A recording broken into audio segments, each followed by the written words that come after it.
Hi friends, வணக்கம். இந்த வீடியோவில் நம்ம என்ன பார்க்குறோம் அப்படின்னா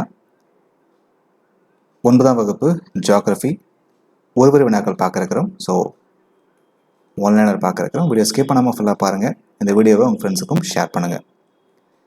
எப்பொழுது தமிழ்மொழி மாநிலத்தின் ஆட்சி மொழியாக கொண்டு வரப்பட்டது அப்படின்னா ஜனவரி 14, 1958.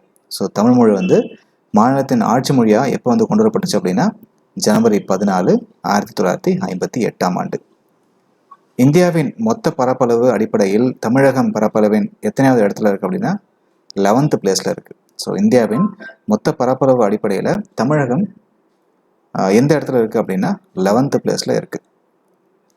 இந்தியாவின் மொத்த மக்கள் தொகையில் தமிழகம் எந்த இடத்துல இருக்குது அப்படின்னா 7th பிளேஸில் இருக்குது. தமிழ்நாட்டின் அட்சரேகை எல்லை 8 டிகிரி 4 நிமிடம் வடக்கு முதல் 13 டிகிரி 35 நிமிடம் வடக்கு வரைக்கும் இருக்குது. சரிங்களா?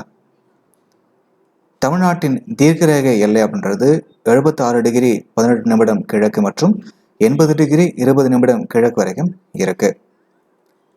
இந்தியாவின் தென்முனையாக கருதப்படும் இந்திரா முனை எந்த ஆண்டு சுனாமியால் மூழ்கியதுன்னா 2004. ஸோ இந்தியாவின் தென்முனையாக கருதப்படும் இந்திரா முனை எந்த ஆண்டு சுனாமியில் முழுகுச்சு அப்படின்னா 2004 முழுகுச்சு.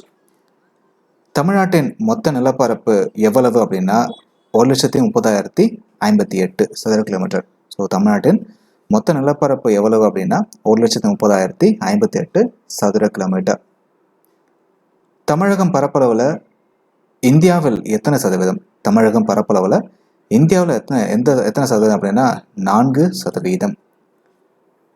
தமிழகத்தில் எத்தனை மாவட்டம் இருக்குது அப்படின்னா 32 மாவட்டம் இருக்குது. ஸோ தமிழகத்தில் எத்தனை மாவட்டம் இருக்குன்னா 32 மாவட்டம் இருக்குது.